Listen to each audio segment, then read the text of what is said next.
Salve família! Mais uma Super Bowl Week, direto de Nova Orleans, chegando com o nosso primeiro diário do Super Bowl. Ontem já teve uma Opening Night sensacional lá no Caesars Superdome e a gente vai falar tudo o que aconteceu de melhor, quais foram os destaques desse evento de segunda-feira que abre essa semana para a grande final da NFL. Chiefs e Eagles vão disputar o título da temporada 2024. Meu nome é Rafael Martins, eu sou o host de vocês, vocês me conhecem, estou aqui com meus convidados para essa minha jornada aqui em Nova Orleans. Patrick do Tom, meu parceiro, mais uma que estamos juntos. PP Narduz, chegando também pela Endzone Brasil. Estavam lá, eu cheguei cheguei ontem de noite aqui, ainda tô pegando o clima dessa cidade de Nova Orleans.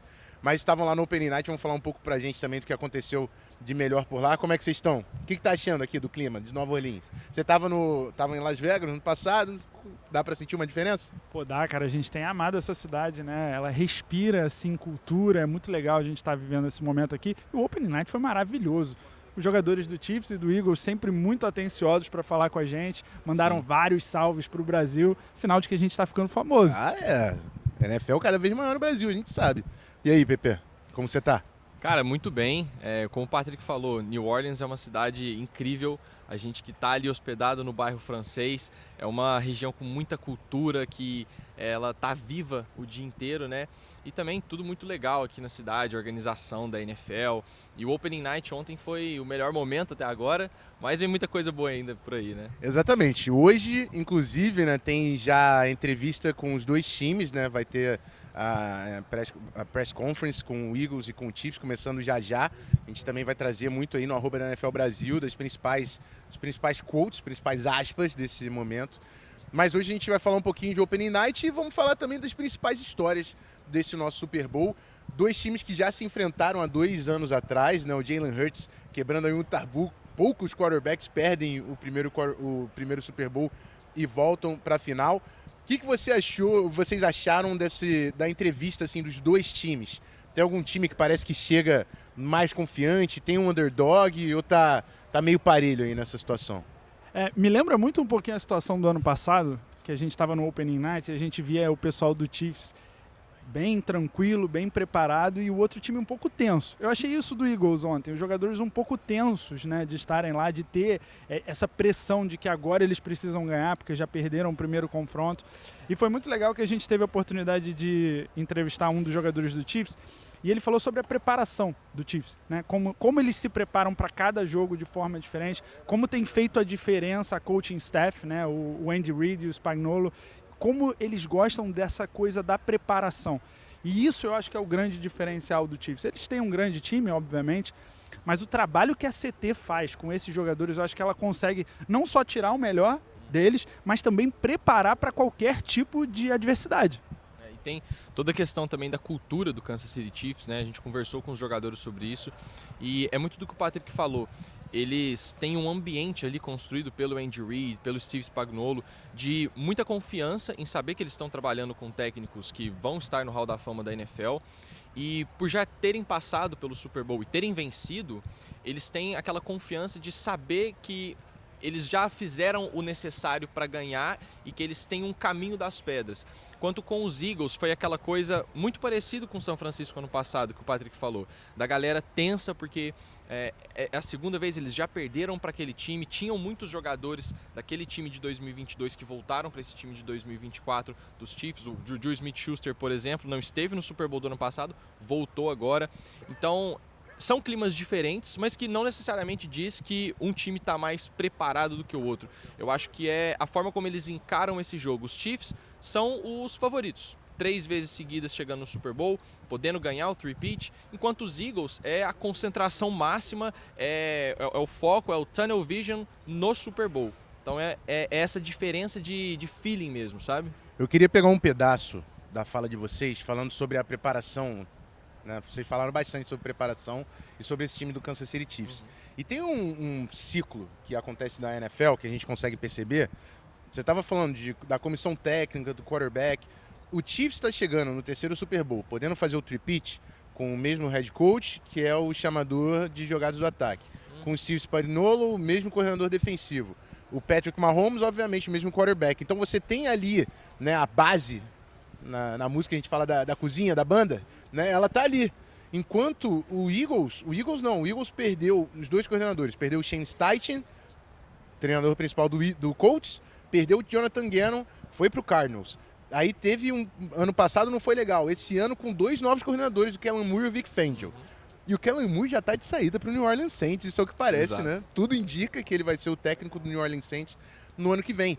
Isso atrapalha, né? Se você, ainda mais, tudo bem, pode ser um time chegando, fosse a primeira aparição dos 2 times, isso já daria uma vantagem pro Chiefs. Mas agora o Chiefs tem toda essa tranquilidade de ter os mesmos técnicos, as principais peças ali, né? A gente falando do Mahomes e do Kelce, que são a base do ataque, eles já chegaram aqui. Eles já tiveram sucesso nos 2 últimos anos. Isso dá uma vantagem em relação ao Philadelphia Eagles.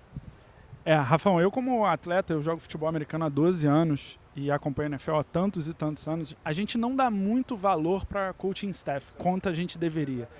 A importância de um coordenador na NFL ela é muito grande. E quando a gente vê a continuidade de um trabalho, e ainda mais essa continuidade sendo executada de forma com excelência, como o Chiefs tem feito, a gente tem os resultados, né? A gente sabe a importância que os jogadores dão para o Spagnuolo, né? Os jogadores defensivos jogam por ele, gostam do esquema dele. Ontem eu tive a oportunidade de perguntar para o corner do Chiefs qual era a chamada naquela 4ª descida para 5. Aí ele, olha, se eu falar aqui qual era a chamada, você pode me comprometer com os pés. Então eu não posso abrir muito jogo, mas a gente estava ali numa cobertura, metade do campo uma coisa, metade da outra. Então, assim, dá para ver no olhar e na voz deles que eles jogam pelos treinadores. E é o que você falou, cara, quando a gente mantém a cozinha ali, quando a gente mantém a base, é só você agregar novas peças ao elenco e fazer eles se adaptarem ao estilo de jogo, né? E o que acontece na NFL muitas das vezes é esquemas mudando o tempo todo, estilos de jogo mudando o tempo todo, identidade sendo mudada dos times. E isso atrapalha, né? Que a gente sabe que nem todo quarterback performa em sistemas diferentes, né? Nem às vezes um defensor, né, que ele está acostumado a fazer uma blitz, que ele está acostumado a pressionar o quarterback adversário, se você coloca ele para recuar para uma cobertura, talvez você não esteja tirando o melhor dele. Então é aí que entram os coordenadores, né, os técnicos, para tirar o melhor de cada jogador. Tem o coordenador do Kansas City Chiefs, o Spags, vai ter trabalho para não dar o de Saquon Barkley aí, né? Porque ele tá levando os jogos pro Eagles. Eu, na hora de fazer lá os palpites do nosso Super Bowl Challenge, eu coloquei o Eagles na final porque eu falei, é o time que tem o Saquon. Esse ano, o time que tem o Saquon tá vencendo os jogos. É muito engraçado que a NFL está passando por um processo de aproveitar novamente algumas posições que já foram desvalorizadas em um outro tempo. Então, os linebackers voltaram a ter um destaque muito forte nessa NFL moderna e essa foi a temporada dos running backs, né? Ano passado você já teve o McCaffrey e esse ano 2 jogadores passaram de 1.900 jardas corridas e o Saquon ele faz 60 jardas numa corrida com a maior facilidade do mundo. Ele teve 3 touchdowns para mais de 60 jardas nessa pós-temporada, um recorde na história da NFL. E eu acredito também que vai ser a chave para esse jogo, porque a gente sabe, o Spagnuolo ele adora mandar blitzes, ele consegue fazer as pressões simuladas e é o tipo de coisa que buga um pouco a cabeça do Jalen Hurts. Ele tende a ter um pouco de dificuldade quando ele não tem o pocket limpo e até por isso o Nick Sirianni faz o sistema de passes ser um pouco mais simples, com muitos RPOs, passes curtos, screens, mas o Saquon Barkley vai ser a chave desse jogo, porque a gente não tem tido um histórico recente muito bom de running backs passando das 100 jardas corridas no jogo, mas quando isso acontece, tende a ser algo positivo. E a gente viu o que ele fez contra o Los Angeles Rams, né? Quando precisou do Saquon Barkley, ele vai lá e consegue tirar uma jogada, mesmo estando machucado contra o Washington Commanders, né? Ele teve um problema na panturrilha, ficou um tempo ali tendo poucas carregadas. Quando apareceu para ter novamente um touchdown longo e tal, com todo o trabalho de bloqueios da OL dos Eagles. Eu acho que isso foi a cereja do bolo, porque o Eagles chegou no Super Bowl há 2 anos atrás sem o Saquon. Você já tinha um time, né, vitorioso. É claro, ano passado passou por problemas, enfim, né, mas também teve um momento quente na temporada. Então o Saquon, ele também não é tipo, viva ou morra pelo Saquon. Você tem peças em volta, você tem o A.J. Brown e Devonta Smith, talvez é uma das melhores duplas de wide receivers da NFL, e isso ajuda muito ali a você, isso foi crucial pra gente ver essa temporada absurda que o Saquon teve nesse ano. E o PP falou bem do esquema um pouco mais simples, né, de jogo passado do Eagles. E isso irrita um pouquinho o A.J. Brown e o Devonta Smith, porque são jogadores que querem performar, como você disse. Talvez a gente tenha 2 wide receivers 1 no mesmo time. Né? E eles querem ajudar, eles querem performar, eles querem assim aparecer, não necessariamente aparecer daquela forma negativa, mas assim ajudar em campo, né? O jogador ele se sente responsável por levar também o time. E você comentou sobre o Eagles de 2 anos atrás. Na minha opinião, esse Eagles de hoje em dia é muito melhor do que aquele Eagles de 2 anos atrás, que perdeu por 3 pontos só para o Chiefs. O problema é, o Chiefs esse ano também é melhor do que 2 anos atrás. É verdade. E a gente viu crescente também. Ano passado, o Karlaftis jogou uma bola absurda, então ele já se consolidou ali como uma dupla para o Chris Jones, que é, obviamente, a peça, né, que faz essa linha defensiva rodar. Mas eu queria virar uma chave já para uma palpitaria, para dar uma quebrada, dar uma leveza aqui. A gente está chegando. E palpite a gente faz sem compromisso, entendeu? Você pode até palpitar naquilo que você não confia, mas que metafísico está te dizendo que vai acontecer. Perfeito. Quero tentar entender, na opinião de vocês, quem vai ser o MVP do Super Bowl, tá? E pode ser assim, palpite completamente insano. Pode ser um herói que ninguém tá falando e que vai aparecer para fazer uma jogada e decidir o jogo. Vocês têm um palpite aí de MVP? Olha, eu tive a minha conversa com os astros. Certo. É isso. É exatamente isso. E esse tipo de conteúdo que eu tô procurando. Eu trago um pouco da racionalidade e um pouco da astrofísica. Cara, eu tenho a sensação de que esse vai ser o jogo do Saquon Barkley. Porque a identidade desse Philadelphia Eagles é o jogo corrido, é correr com a bola. E não é à toa que o Nick Sirianni simplificou um pouco as coisas no ataque, o próprio Kellen Moore, para deixar o jogo pro Jalen Hurts mais confortável. Por que ele fez isso? Para reduzir os turnovers. O começo de temporada do Jalen Hurts estava sendo muito errático, ele teve 3 turnovers no jogo do Brasil, nas semanas seguintes também interceptação, fumble, e da semana 10 em diante, esses números caíram drasticamente. O próprio Jalen Hurts falou lá na coletiva pós-jogo que ele teve um desempenho melhor passando a bola porque soltaram as correntes. Mas talvez seja melhor manter essas correntes. No último Super Bowl, o diferencial foi um fumble que ele sofreu sozinho, que virou um touchdown retornado pelo Nick Bolton. Então talvez se os Eagles conseguirem controlar melhor o relógio, dar a bola para o Saquon Barkley e fazer o que eles fazem de bom, que é utilizar essa OL maravilhosa em bloqueios de corrida, o Saquon Barkley vai ter um jogo grandioso. E já é, inclusive, o motivo porque eu acho que o Philadelphia Eagles vai conseguir sair campeão esse ano. É um time mais equilibrado, mais entediante, porque times que correm muito com a bola podem parecer entediantes em alguns momentos do jogo, mas que eu sinto que tem mais confiança para não sofrer os turnovers que podem mudar o jogo contra o Kansas City Chiefs. E a gente viu nesses playoffs, né, turnovers tirando times, né? Exato. Baltimore Ravens caindo por causa de turnovers, né, Commanders caindo por causa de turnovers. Sim. Turnovers, agora as estatísticas mudam, mas era o índice número 1 de vitória ou derrota, era a diferença de turnover. Quem consegue, né, roubar a posse de bola do adversário. Sacou? Não vai impedir de fato disso acontecer pro lado do Eagles. Eu já comprei o tempo que eu conseguia pra você, meu amigo. Você tem que dar o seu palpite. O palpite tá na língua aqui, saindo já. Assim, o Chiefs nos últimos jogos tem protegido a bola muito bem. Né, que foi uma preocupação no início da temporada, que o Mahomes estava sendo interceptado e eles já consertaram essas coisas. Eu queria trazer uma coisa aqui legal para a gente pensar. Vamos voltar 5 anos atrás, fazer esse cenário aqui, que o Mahomes acabou de ganhar do 49ers. Desculpa te lembrar disso, amigo. Tinha que falar. Mas, assim, Super Bowl não... é Chiefs e Eagles, tem que falar do Niners. Pô, irmão, eu torço pro Giants. Tá todo mundo jogando na minha cara o Saquon aqui todo dia. Eu preciso sair um pouquinho da minha reta. Vamos voltar 5 anos atrás, quando o Mahomes acaba de ganhar o título contra o 49ers. E aí você pensa aí nesse astrofísico aí que te falou. Tá. Imagina que virassem para você e falassem: DeAndre Hopkins, Juju Smith e Hollywood Brown iam jogar junto com Travis Kelce e o Mahomes no Chiefs. A gente não tá dando o valor que esses caras têm. A bola chegar ali, os caras vão resolver. Não tem jeito. E eu não consigo ver o Chiefs ganhando esse Super Bowl e o Mahomes não ser o MVP. É muito difícil. Eu podia fazer um bold prediction aqui e falar, ó, o MVP vai ser o Nick Bolton recuperando um fumble, retornando para touchdown. Mas o Mahomes tem que ter um jogo muito ruim para ele não ser o MVP. A única chance que eu acho, sinceramente falando, do Chiefs vencer e ele não ser um MVP é um jogo excelente de um dos dois running backs. Mas aí a gente vê que eles trocam posses de forma igual. Né? O Hunt tem 10 carregadas, o Pacheco tem 10 carregados. E o Pacheco não voltou bem da lesão. Aí né? um jogo o Hunt joga muita bola, no outro jogo o Pacheco vem e quebra tudo. Então, assim, não dá para você dizer muito que existe alguma outra possibilidade dentro do Chiefs sem ser o Mahomes. E ainda falando sobre estatística, a gente teve a entrevista agora do Ben Johnson assumindo o cargo do Bears, né?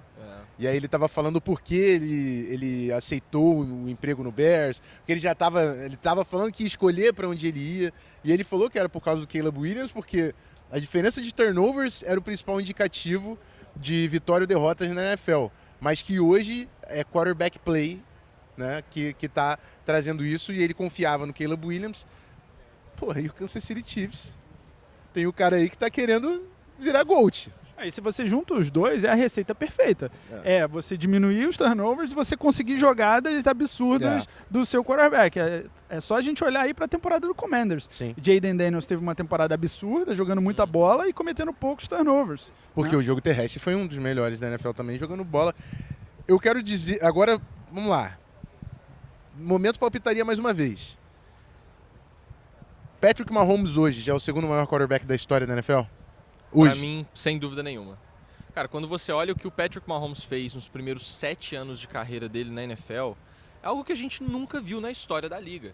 Ele tá à frente do que o Brady fez nos seus primeiros 7 anos, ele tá à frente do que Montana fez em seus primeiros 7 anos, do que Peyton Manning fez. E é num nível de excelência muito grande. Não foram temporadas carregadas. A temporada em que o Mahomes teve menos touchdowns, ele teve 29 touchdowns totais. E mesmo assim ganhou o Super Bowl naquele ano e foi MVP do Super Bowl. Então, quando você pega o que ele já fez, sabe, mais vitórias nos playoffs do que Peyton Manning, Joe Montana, já tá só atrás do Tom Brady.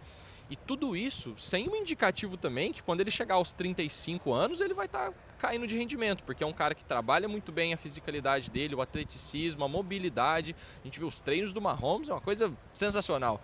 Então, pra mim, o Patrick Mahomes nem precisa de mais um Super Bowl para igualar o Joe Montana. Mas se ele ganhar, aí ele passa em tudo, ele fica só atrás do Tom Brady e aí é a longevidade que vai fazer ele passar ou não. E eu vi isso de um torcedor do Niners. É pesado. Né? Porque assim. É pesado. E não é um torcedor qualquer, é um torcedor bastante tenso. Bastante torcedor. Bastante torcedor. Eu acho que assim, de talento, o Mahomes é o melhor da história. Quando a gente fala no talento bruto, na quantidade de recursos que ele tem, né? É um cara que corre com a bola de uma forma totalmente diferente do que o Brady fazia. A gente viu no último jogo, quando precisou, o cara botou a bola embaixo do braço e correu para 2 touchdowns. E isso hoje na NFL faz muita diferença. Eu falo, você consegue vencer na NFL com qualquer molde de quarterback. Mas quando o jogo tá apertado, o time que tem um quarterback corre com a bola, ele ganha uma vantagem. E o Mahomes também traz isso, né, pro seu jogo. Exatamente. E você ameaça a defesa adversária de tantas formas que às vezes é impossível defender. Né? Teve uma jogada no último jogo contra o Bills que era uma 4ª-5, onde o Mahomes faz um fake ali com o running back, dá a volta, e aí tem um defensor para cobrir o running back. Se o running back sobe para o campo, o defensor tem que subir com ele e o Mahomes corre. Se o defensor desce no Mahomes, o Mahomes pinga a bola. É quase que injusto. Patrick, vamos pegar a 4ª descida decisiva na prorrogação.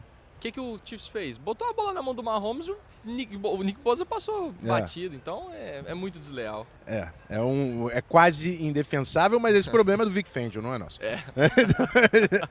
Só para complementar, Rafão, essa discussão sobre quem é o melhor, o Mahomes ele tem um fator que me lembra muito o Brady, que ele consegue fazer wide receivers de pouca ou média expressão jogarem bola.